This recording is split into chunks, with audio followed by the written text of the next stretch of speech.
오랜만에 주일에 비가 와서 좀 힘든 부분이 있죠. 여러분, 오늘은 이제 우리가 마음을 이제 설교하면서 십자가의 고난과 그리고 부활에 대해서 이제 하나님의 말씀을 증언했습니다. 오늘 이 시간을 통해서 성령 충만, 성령 하나님에 대해서 말씀드리기를 원합니다. 사랑하는 여러분은 성령 충만하십니까? 요한복음 7장 37절에서 39절의 말씀을 보면 예수님을 믿는 자는 성경에 약속한 바와 같이 그 배에서 그 속에서 생수의 강이 흘러나리라 라고 그렇게 약속하고 있습니다. 우리 인생은 어떤 것인가? 인생의 목마름의 결핍을 채우고 살아가야 하는 것이 인생인데, 성령의 역사는 우리가 결핍을 채우고도 체험받지 못하는 이 목마름의 인생길을 걸어가는 우리들에게 우리 배에서, 우리 속에서 생수의 강이 흘러나는 삶으로 바뀐다고 그렇게 말씀하고 있습니다. 요한복음 4장에서 결핍으로 살아가는 실패한 인생의 대표적인 사람으로 사마리아 수가성의 한 여인을 우리에게 나타내주고 있습니다.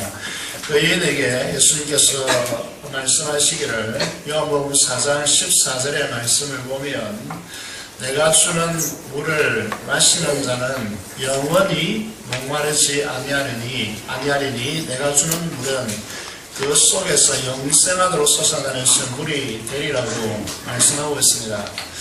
우리의 참 행복은 어디에 있을까? 이것은 영원히 목마르지 않고 우리 속에서 영생하도록 솟아나는 물이 이제 솟아난다면 우리 인생은 참으로 만족하고 행복된 생애를 살아갈 것입니다.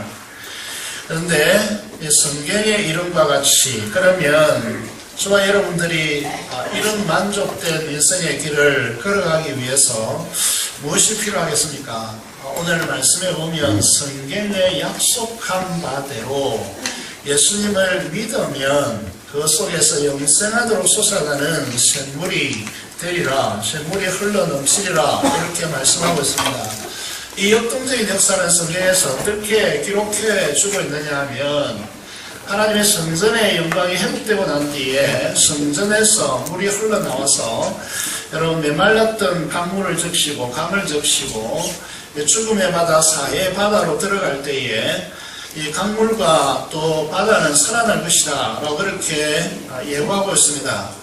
에스겔서 47장 9절에서 12절의 말씀을 보면 이렇게 기록되어 있습니다. 이 강물이 이르는 곳마다 번성하는 모든 생물이 살고 또 고기가 심히 많으니 이 물이 흘러 들어감으로 바닷물이 살아나겠고 이 강이 이르는 각처에 모든 것이 살 것이며 또 이 강가에 어부가 설 것이니 엔게디에서부터 에네글라임까지 그물 치는 곳이 될 것이라.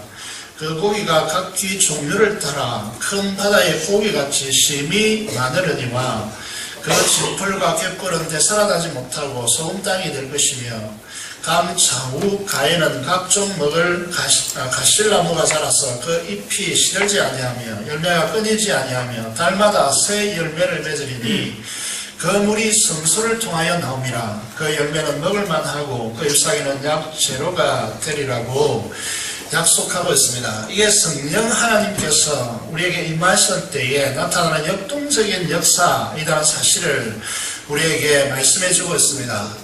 우리 인생의 참된 행복의 비결은 성령 충만함에 있다라고 그렇게 말씀드릴 수 있습니다. 이 성령 충만함이 주님께서 약속한 바 풍성한 삶을 살아가는 비밀이고 교회 부흥의 열쇠이다라고 말씀드릴 수 있습니다.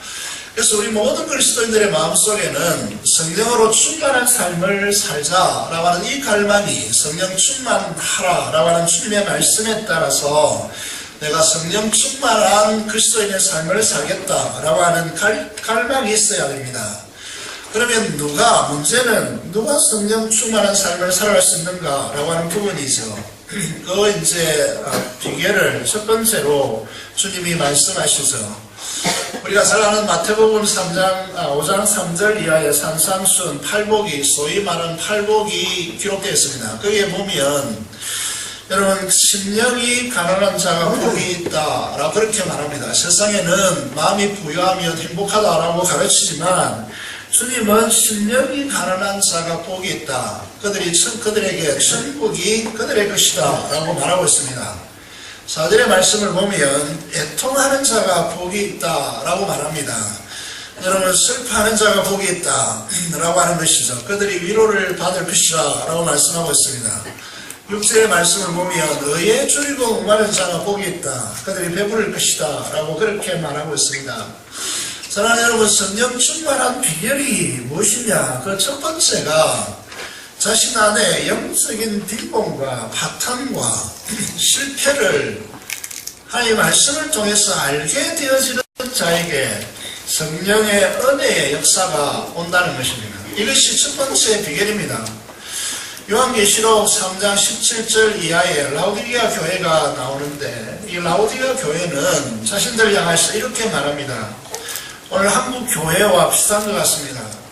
나는 부자다. 나는 부유하여, 나는 부자라 부유하여 부족한 것이 없다 라고 그렇게 말합니다. 그런데 주님은 그들의 평가가 무엇이냐면 너의 공부한 것과 가련한 것과 가난한 것과 눈먼 것과 벌거벗은 것을 알지 못하는도다 라고 그들의 삶에 대해서 이렇게 지적하고 있습니다. 상대적으로 교회는 자신들 향하여서 부유한 지역에 살고 있고 재정이 풍부하고 사람들이 이제 부흥되기 때문에 그들은 정말 나는 부자다 그리고 부족한 것이 없다라고 그렇게 속으로 자인하고 있지만은 한국 교회가 큰 건물을 짓고 성도들이 많아져서 재정이 풍부한 것 같지만은 주님께서 말하기를 너희는 풍부하고 가련하다 눈먼 것을 알지 못한다 그리고 벌거벗은 수치를 알지 못한다 라고 말하면서 그들의 결정적인 부분이 오늘 우리의 모습과 비슷하죠. 성령 충만함에 대한 깔급함이 그들 속에 없습니다. 너희가 이같이 미지근하여 뜨겁지도 아니하고 차지도 아니하니 내 입에서 토하여 너를 토하여 버리리라 라고 그렇게 말씀하고 있습니다. 여러분, 주님께서 버린다고 하면 얼마나 무서운 현상이 되겠습니까? 그런데 오늘 우리의 삶에 있어서 우리의 갈망이 없다. 우리의 영적인 상태에 대해서 여러분 정확하게 파악하고 성령 충만 이대로 살 수가 없기 때문에 성령의 부어심이 성령의 생수를 같이 솟아나는 성령의 은혜가 없이는 나는 살 수가 없다라고 하는 이 고백이 우리 속에 자리 잡아야 성령을 갈망하게 되고 성령 충만함을 누릴 수 있다는 것입니다. 사랑하는 여러분, 정말 우리가 영적인 실체를 알고 우리의 영적인 빈곤과 가난함과 무력함을 보고 하나님의 은혜를 간절히 갈망하는 이 사람들에게 성령 충만한 역사가 임한다는 것이죠. 성령 충만함이 임한다는 것입니다. 성령은 처음에 어떻게 작동하는가를 잘 보셔야 되는데 여러분, 육신적 힘과 에너지를 소멸하고 육체의 영광과 자랑이 사라지고 육적인 욕망과 열정이 말라버리는 영적 강야로 우리를 인도하십니다. 이것이 성령의 첫 번째 작업이라는 거죠. 여러분, 가장 골치 아픈 사람이 누구냐 하면 자신의 육신의 그 땀을 의뢰하고 그것으로 자신감을 삼고 인생을 그것으로 살아가는 사람들이 성령의 충만한 역사를 경험할 수가 없습니다. 그래서 이 사람들이 가장 불행한 사람이다 라고 그렇게 말씀을 드릴 수 있습니다. 영적인 풍성함을 누리는 성령 충만한 사람들을 보면 먼저 이 강야에서 영적 메마름의 처절함을 맛보는 사람들임을 기억해야 합니다. 그래서 조나단 에즈워즈, 이 부흥의 대표적인 이제 상징적인 인물이죠. 조나단 에즈워즈가 어떻게 말하고 있느냐 하면 하나님은 우리를 하늘의 그 풍성한 삶으로 인도하기 전에 그를 강야로 내보내서 그곳에서 자신의 영적인 빈곤과 헐벗음, 무력함과 비참함, 공고함과 그리고 어둠을 발견하게 하고 자신 안에 은폐되어 있는 사악한 죄성을 들여다보게 하십니다 라고 그렇게 말하고 있습니다. 여러분 안에 감추어져 있는 사악한 제약성을 들여다볼 수 있는 곳이 어디냐 하면 그것은 강나라고 하는 것이죠. 그래서 전적 무능력과 부패를 발견하게 하시고, 그래서 하나님의 은혜, 주님의 은혜, 성령의 능력이 없으면 아무것도 할 수 없다라고 고백하는 이 지점까지 우리를 오게 만드십니다. 그래야 성령의 은혜를 갈망하게 되어지고, 우리 안에 깊이 뿌리 박혀 있는 우리 자신의 육신을 신뢰하고 자랑하는 완고한 마음을 그래야 깨뜨릴 수 있고, 성령의 충만한 역사를 거기에서 이제 누리게 되기 때문에 우리를 그 지점까지 인도하는 것입니다. 그래서 우리는 애통하게 되어지고, 여러분, 은혜를 더욱더 갈망하게 되어지는 그런 삶이 되어지는 것입니다. 우리의 삶은 한마디로 말하면 성령으로 충만하지 않고는 우리의 삶은 불가능합니다. 그리스도의 삶은 불가능하다는 것이죠. 성령으로 충만하지 않고는 더 이상 살 수 없다는 그런 느낌이 들 정도로 여러분에게 절박함과 간절함으로 이 은혜를 구하는 이 사람들에게 성령의 부어주심이 일어난다는 사실을 기억해야 합니다. 우리 삶에 성령으로 충만해지기 원하는 갈망보다 더 큰 것이 있다면 여러분에게 성령 충만함은 찾아오지 않을 겁니다. 성령은 여러분 우리에게 억지로 우리를 이끌어 가시는 분이 아닙니다. 우리 속에 소원을 일으키셔서 우리에게 갈망을 일으켜서 그분의 성령의 충만을 경험하게 하십니다. 이 갈망은 기도로 보통 나타납니다. 아, 이 사람이 진정한 크리스찬인가? 이 사람 속에 갈망이 있는가? 그거는 그 사람의 기도를 보면 알게 되어집니다. 이 시대의 최고의 지성인이라고 알려지는 필립 얀시는 기도를 이렇게 말했습니다. 기도는 우리의 속 사람을 거룩한 세계로 들여보내는 작업이다 라고 그렇게 말합니다. 필립 얀시는 우리의 속 사람, 거듭난 우리의 영혼을 여러분 거룩한 세계로 들어보내는 작업이 기도라고 그렇게 말하고 있습니다.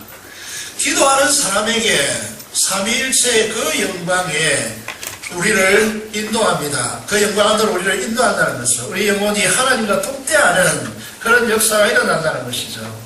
여러분, 진정한 기도 없이 신앙의 성장은 불가능합니다. 그래서 우리가 가만히 생각해 보아야 될 것이 뭐냐면, 우리가 정말 기도하는가 라고 하는 이 문제를 우리 자신에게 들여다 보아야 한다는 것이죠.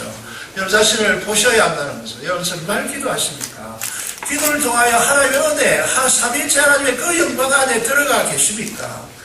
이 사실을 여러분들이 진실된 질문을 가지고 오늘 이 시대에 물어야 합니다. 이 물어야 되는 이유가 무엇이냐면, 기도를 통하여서 성령 충만을 경험하고 성령 충만을 경험해야 주님의 충만을 경험하고 주님의 충만을 경험하여 하나님의 충만한 임재의 영광을 경험할 수 있기 때문입니다. 그것은 약속의 말씀을 믿고 기도하는 것에서 출발한다는 것이죠.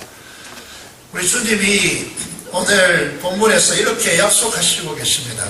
요한복음 14장 12절의 말씀을 보시면, 내가 진실로 이제 아멘이라고 하는 단어입니다. 두 번 강조한다는 것은 굉장한 강조법을 쓰고 있다는 것입니다. 내게 이르노니 나를 믿는 자는 내가 하는 일을 거두할 것이요. 흥분됩니다. 주님이 하는 일을 저도 하고 싶습니다. 그런데 주님이 하신 일을 거두할 것이다. 예수님을 믿는 자 거두할 것이다.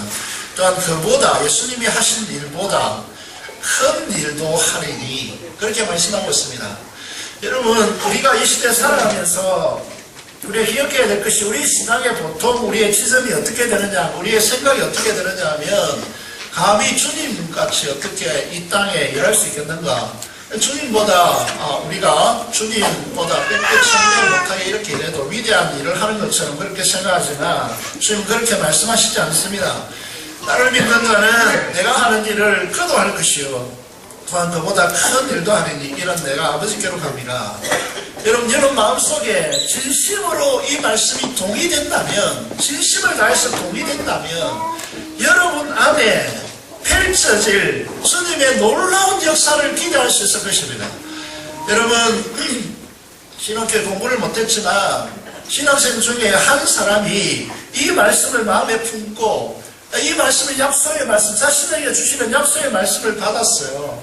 그리고 이제 그가 사역자가 됐을 때에 이 말씀을 부둥켜 안고 기도하기 시작했습니다. 이 말씀을 전적으로 신뢰하고. 그 사람이 미국 오렌이라고 하는 사람인데, 여러분 이 사람이 세계에 얼마나 놀라운 이제 하나님의 역사, 유럽 교회가 초토화되어가고 미국 교회가 여러분 지금 이제 이 총으로 울룩지는 이 상황 가운데서 이 세상에 희망을 던졌습니다. 그래서 여러분 기억해야 될 것이, 우리가 해야 될 일이 무엇이냐 하면, 이 시대에서 우리가 하나님을 위해서 일을 하려고 하지 마시고 하나님의 약속의 말씀을 그대로 믿어드리는 이 운동이 이 시대에 필요합니다. 사랑하는 여러분, 오늘 이 말씀을 그대로 믿고 내 마음속에 성령을 통해서 동의된다면 주님께서 2000년 전에 갈릴리에서 펼쳤던 그 사역보다 놀라운 사역이 이 지역사회 안에서 일어날 것으로 믿습니다. 이것이 오늘 이 시대에서 해야 됩니다. 그런데 13절 14절에 주님께서 이제 반복해서 천명하고 있는 것이 무엇이냐 하면, 너희가 내 이름으로 무엇을 구하든지 내가 행한다. 14절에 내 이름으로 무엇이든지 내게 구하면 내가 행하리라 라고 그렇게 말씀하고 있습니다. 여러분 이 사실을, 이 약속의 말씀을 주님께서 이름을 걸고 두 번의 강조, 처음부터 강조하고 있죠. 진실로 진실로. 이게 아멘 아멘이라고 하는 헬라어인데, 이 두 단어 우리가 지천천법적 강조법이 이 헬라어에 없습니다. 그래서 두 번을 반복함으로써 강조법을 쓰고 있습니다. 그러면서 13절 14절에 계속해서 예수님의 이름을 걸고 너희가 이 약속의 말씀을 믿고 기도하면 내가 반드시 시행한다, 행하리라 라고 그렇게 두 번이나 이름을 걸고 천명하고 있다는 것이죠. 자, 이제 우리의 신앙생활에서 저와 여러분들이 삶을 살아가는 방식을 보십시오. 말씀은 그렇지만 실제가 그런다. 이 의식, 이 시대, 21세기 한국 교회의 이 의식의 성도들의 이 의식을 내려놓고 버려야 합니다. 하나님의 말씀이 그렇다면 그렇다라고 믿어드리는 이 시대에 믿음의 운동이 우리에게 필요합니다. 거기에 하나님의 약속이 있고 거기에 예수님께서 기도하라고 하십니다. 약속과 우리가 그 약속을 믿고 신뢰하고 기도하는 이 두 개가 합쳐질 때에 하나님의 놀라운 역사는 이 시대에 우리를 통하여 펼쳐질 것입니다. 사랑하는 여러분, 최근에 우리 교회에서 많은 간증들이 이제 일어나고 있습니다. 여러분, 많은 성도들이 간증을 쏟아내고 있다는 거죠. 여러분, 우리가 상상할 수 없을 정도로 주님의 성령의 역사가 일어난다는 거죠. 전에 제가 한번 이제 이 졸고 있는 성도들이 많은 것 같아서 이제 그 설교를 했습니다. 이준표 목사님 펠세의 신앙 그 하면서 그 목사님이 성경책을 졸고 있는 성도 던졌다고 그랬죠. 이게 교회 모으면 저런 성도가 그날따라 자기에게 성경책이 날아와서 맞는 것 같이 그렇게 현상이 보였다는 거죠.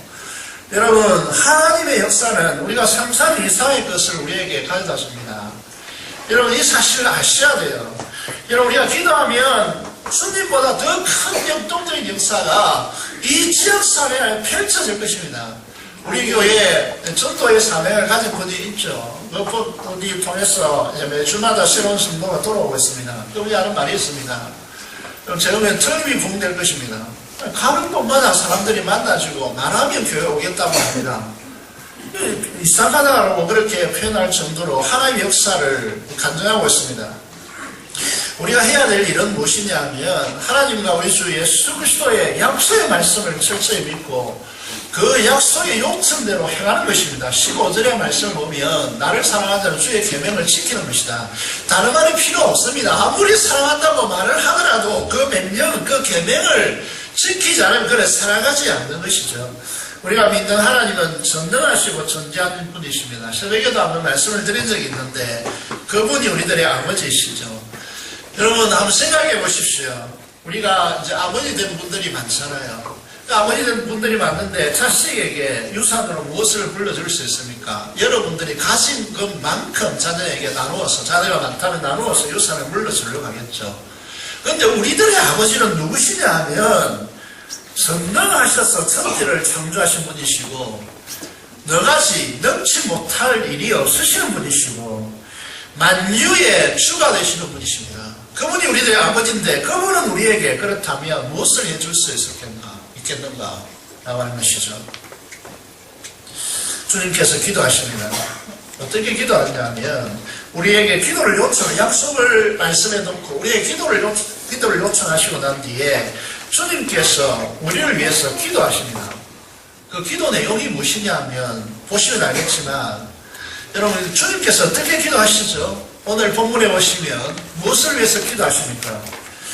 여러분 요한복음 14장을 이제 4장 이제 16절입니까? 16절을 보시면요. 그에 무엇이 되었습니까? 내가 아버지께 구하겠으니 예수님께서 전능하신 천지를 창조하신 아버지께 구하겠으니 이 기대가 엄청나게 크죠. 자, 우리를 위해서 제자들이 하나님 아버지께 그 아들 예수 그리스도께서 구하는 것이 무엇일까? 관심에 초점이 모아집니다. 그 기도하는 것이 무엇이냐면 너희들에게 부자가 되게 하겠다. 너희들에게 1억을 남겨주겠다. 이런 말이 아닙니다. 우리에게 최고의 선물이 무엇이냐면 그가 또 구하겠으니 하나님께서 또 다른 보혜사라는 말은 우리 곁에 있어서 우리를 도와주시는 분, 우리 항상 우리의 곁에 있어서 우리가 필요할 때마다 우리에게 도움을 주시는 분이라고 하는 뜻으로 보혜사라고 하는 단어를 씁니다. 여러분 생각해 보십시오. 내가 도움이 필요할 때, 절실히 필요할 때에 곁에 있는 형제도 나를 도와줄 수 없는데 내 곁에 항상 계셔서 나를 도와주시는 분이 있다. 그분이 바로 성령 하나님 보혜사입니다. 이 보혜사를 너희에게 주사 다른 것을 주는 것이 아닙니다. 너 지구를 통째로 주겠다. 이보다 더 큰 것이 무엇이냐면 성령 하나님을 너희에게 보내주겠다. 성령 하나님은 이 우주를 품고 말씀으로 창조하신 이 세계를 품고 하나하나 이 세계가 주님의 성품을 닮아서 아름다움을 창출하고 생명을 창출하도록 역사하신 하나님이 누구냐 하면 성령 하나님입니다. 이 하나님을 너희에게 주겠다. 우리 최고의 축복과 선물이 무엇이냐 하면 누가복음 11장 13절에서 밤낮 구하는 자에게 하나님께서 이제 마태복음 11장 11절에서는 좋은 것을 주지 않겠는가? 가장 좋은 것을 주시는 하나님이시다. 그 가장 좋은 것이 누가복음에서는 누가 기자는 성령이다. 그렇게 설명하고 있습니다. 여러분 우리에게 주시는 최고의 선물은 성령 하나님을 우리에게 주시는 것입니다. 그 역사, 그 약속을 주님께서 하시고 계십니다. 이제 보혜사를 너희에게 주시겠다. 그가 주시리라 라고 그렇게 말하면서 이제 그 날을 기다리라 라고 그렇게 말씀하고 있습니다. 20절에 보면 요한복음 14장 20절의 말씀을 보면 그 날에는 그랬습니다. 그 날이 사도행전 2장을 열어보면 오순절 성령 강림의 날입니다. 그 날이 되면 그 날이 오면 여러분 그 날이 오면 무슨 일이 일어날 것인가? 여러분 제자들은 십자가 죽음 앞에서 다 도망쳤던 사람들입니다. 베드로는 주님과 함께 죽을지언정 내가 주를 부인하지 않겠다, 도망치지 않겠다 했던 사람입니다. 그러나 실제로 직면했을 때 주님을 저주하며 모른다고 부인했던 사람입니다. 주님을 가장 곁에서 여러분 이제 만찬의 그림을 보면 예수님께 비스듬히 기대어서 있는 사람이 사도 요한입니다. 사도 요한은 자기를 가리켜서 요한복음에 보면 주께서 사랑하는 자라고 그렇게 자신을 명칭을 부여합니다. 그렇게 사랑했던 자도 주님의 체포로 인해서 그가 들통나게 됐을 때 이불을 덮고 있다가 벗스몸으로 혼비백산했던 그런 이제 사람들입니다. 그들은 주님의 부활의 주님을 만나고도 의심했던 자들입니다. 그런 이제 그들이 오순절 성령 강림의 날이 되어서 성령께서 그들 안에 내주하게 됐을 때, 다시 말해서 성령 세례가 일어났을 때에 그들은 어떻게 변했습니까? 그들의 이전의 제자들이 아닙니다. 목숨을 위협하고 예수 이름으로 복음을 전파하지 말라고 그렇게 사내들인 국회가 그렇게 선언을 합니다. 그런데 불구하고 우리는 보고 들은 것을 말하지 않을 수 없다라고 그렇게 말합니다. 도대체 우리 한국의 크리스찬들은 왜 이렇게 변화되지 않을까? 여기에 중요한 해답이 여기에 주어지고 있습니다. 오순절 성령 강림의 사건이 일어나면 이 문제는 해결된다는 거죠. 여러분, 성령께서 내주하셔서 성령 충만케 되어지면 이 모든 문제는 해결된다고 하는 것이죠. 그날이 오면 무엇을 깨달아야 되느냐 하면 첫 번째 깨달아야 될 것이 너희가 알리라 그랬습니다. 이 할미 그들의 삶을 이다지도 변화시켰습니다. 그것이 무엇이냐 하면 예수님께서 아버지 안에 있다는 것을 너희가 알리라 그랬습니다. 이것이 얼마나 중요한 말인가 하면 걔네들이 이전에는 예수님이 다윗 왕국을 새롭게 이렇게 이스라엘 왕으로 오셔서 로마에서 독립시키고 이스라엘이 조공을 받는 그런 나라로 이제 이렇게 세울 것이다. 이게 메시아가 아닙니다. 그런데 이 제자들이 오순절 성령 강림, 다시 말해서 성령께서 그들의 마음속에 들어오시니까 이 차원을 넘어서서 예수님과 하나님 그리고 성령 하나님 이 세 분이 일체인 것을 발견하게 됩니다. 오늘 한국 교회를 일깨우고 한국 교회를 일으킬 수 있는 비결이 어디 있느냐? 여기에 있다라고 학자들은 이제 지금이야 비로소 깨닫기 시작하고 있습니다. 맨날 삼위일체 하나님을 말했는데 삼위일체 하나님의 용어도 어렵고 성도를 가르치기도 어렵습니다. 그런데 성경은 삼위일체를 말합니다. 그런데 이 삼위일체 안에 이것을 아는 것 안에 우리 한국 교회의 현재 문제를 해결하고 미래가 달려있다라고 그렇게 지금 학자들은 보기 시작하고 있고 오래전부터 저도 그렇게 말씀드리고 있습니다. 여러분, 우리가 성령 하나님 안에서 성령으로 충만해지면 예수님이 어떤 분이신가? 예수님이 하나님과 한 분이심을 깨닫게 되십니다. 하나님의 영광을 가지신 분으로 그 영광 안에서 삼위일체 하나님이 그 영광의 교제 가운데 우리를 불러주셔서 그 영광에 압도되게 하시고 그 영광에 들어가면 우리에게 정서적 엑스타시가 일어납니다. 엑스타시라고 하는 용어가 무엇이냐 하면 감정의 극한 기쁨이 일어난다는 거죠. 우리의 모든 영적인 스트레스와 육적인 모든 상처들이 해결되어져 있는 그런 엑스타시가 일어납니다. 여러분, 이게 일어나면 그는 말할 수 없는 기쁨과 감격에 차서 여러분, 이 세상을 이제 하나님의 영광만을 추구하면서 살겠다는 결단이 그의 생애 속에 찾아오는 것이죠. 그래서 이 놀라운 역사가 일어납니다. 여러분, 삼위일체 하나님을 그 하나님의 영광 앞에 들어가셔야 합니다. 그래서 그 영광 안에서 누리는 놀라운 기쁨, 이전에 결코 경험할 수 없었던 그런 놀라운 세계를 여러분들이 발견하고 그것을 누리고 그것이 열려지는 역사가 일어나야 합니다. 여러분, 기독교는 여러분 행위의 종교가 아니다라고 말씀드릴 수 있습니다. 여러분, 우리의 행위는 깨달은 것만큼 뒤따라오는 것입니다. 여러분, 우리가 율법주의가 잘못됐다는 것이 무엇이냐 하면 이 하나님의 이 영광에 강하라고 압도되어지는 이 엄청난 세계가 경험되지 않았는데 너 이거 내라 저거 내라 하면 그는 율법주의가 됩니다. 그는 자신을 할 수도 없는데 자신을 속이면서 하는 척하는 인간으로 전락시킨다는 것이죠. 그래서 하나님의 영광을 여러분 보셔야 합니다. 여러분, 성령 하나님께서 오셔서 예수 그리스도께서 하나님 안에 계시고 지금 우리가 육신으로 이 땅에 머물러 계셨던 그 주님이 하나님 안에 들어가셔서 일체가 되시고 하나님의 영광을 그분이 가지고 계시고 그 영광 안으로 우리를 부르셨다는 이 사실을 아는 순간 제자들은 이 생명과 삶과 죽음의 모든 문제가 그의 삶 가운데 끝나버렸습니다. 끝났다는 거죠. 그래서 그들은 죽음을 두려워하지 않는 인생으로 바뀐다는 것이죠. 두 번째가 뭐냐 하면 주님이 너희가 내 안에 내가 너희 안에 있는 것을 너희가 아니라 그랬습니다. 안다라고 했습니다. 또 안다라고 그렇게 말하는 것이죠. 이것이 무슨 말씀이냐면 여러분, 이제 창조주께서 창조주죠. 하나님은 이 세상에 삼위일체라는 말이 무슨 말이냐 하면 이 세상에 존재하는 모든 존재 중에서 하나님이라고 불리울 수 있는 존재는 딱 세 분밖에 없다는 거예요. 여러분, 이 세상에 다 죽고 모든 짐승들이고 이 지구에 이제 사람이라는 건 세 사람밖에 존재하지 않는다라고 할 때 이건 이제 그런 이제 말입니다.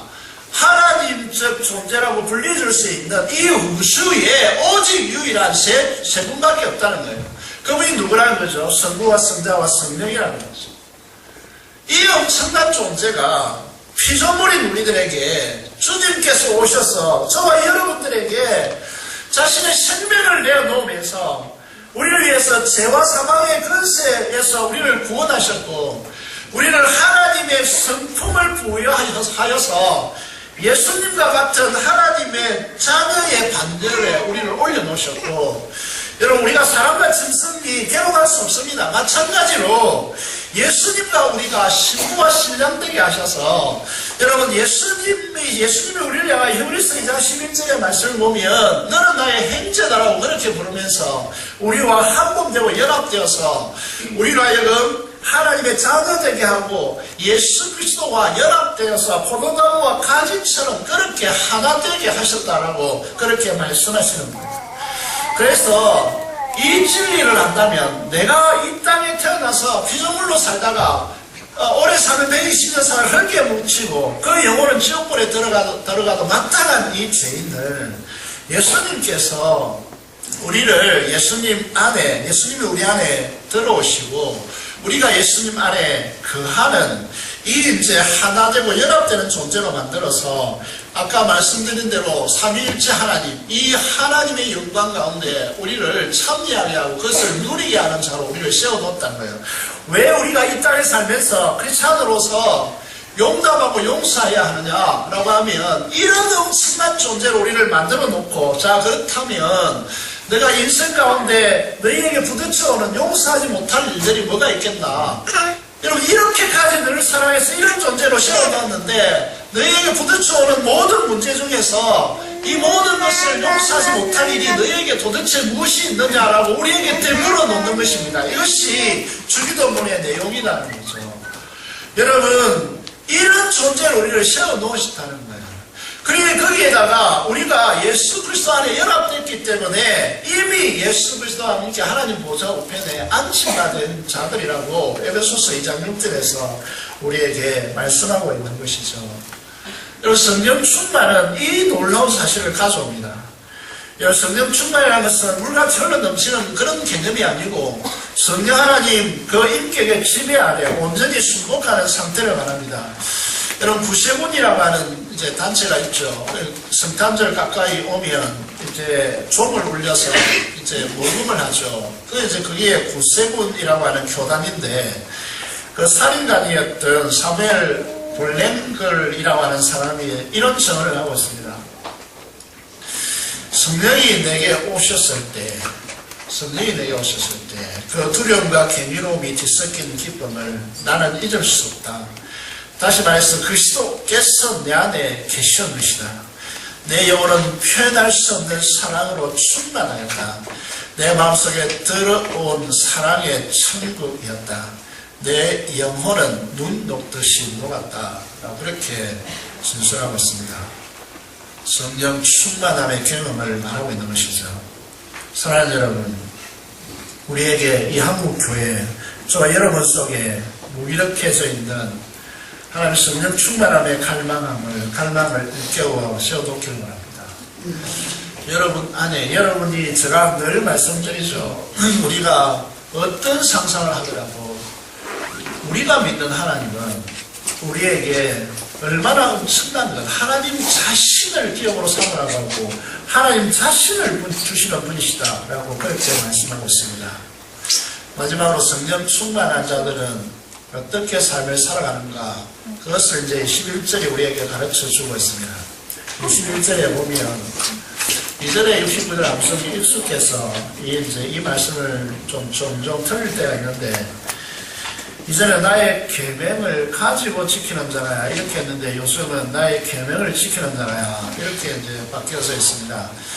나의 계명을 지키는 자라야 나를 사랑한다니. 성령 충만하다라고 하는 이 현상은 어디로 이제 나타나느냐라고 하면 주님의 말씀을 사랑하고 그것을 마음속에 간직하려고 노력하고 그 말씀을 묵상하고 그 말씀에 순종함으로 우리가 이 인생 속에서 우리가 가진 이제 돈과 우리가 가지고 있는 은사적 재능과 또 우리가 확보한 학문적인 그 업체를 통해서 이룰 수 있는 일은 인간적인 일이지만, 그러나 오늘 본문에 보시면 하나님의 계명을 가지고 지키는 자가 나를 사랑하는 자인데, 나를 사랑하는 자는 내 아버지께 사랑을 받을 것이고 나도 그를 사랑하여 그에게 나를 어떻게 한다고요?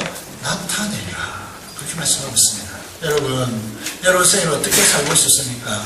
여러분이 가지고 있는 역량을 통해서 이 땅에 펼쳐놓은 그런 생애를 살고 싶습니까? 아니면 주님이 나타나셔서 주님께서 내가 계명에 순종함으로 여러분 생애를 통해서 주님께서 전개하시는 삶을 살고 싶습니까? 이 도전을 하고 있는 것입니다. 성령 충만한 자는 어떻게 한다고요? 주님의 말씀을, 주님의 계명을 지킵니다. 이것이 주님의 역사를 가져오는 통로다라고 하는 사실을 기억해야 합니다. 말씀을 정리하면 사랑하는 여러분, 우리에게 주어진 하나님의 약속이 얼마나 엄청나고 큰 것인가를 아셔야 됩니다. 다시 말하면 우리를 통로를 통하여서 주님께서 우리를 통하여 행하시고자 우리를 부르셨습니다.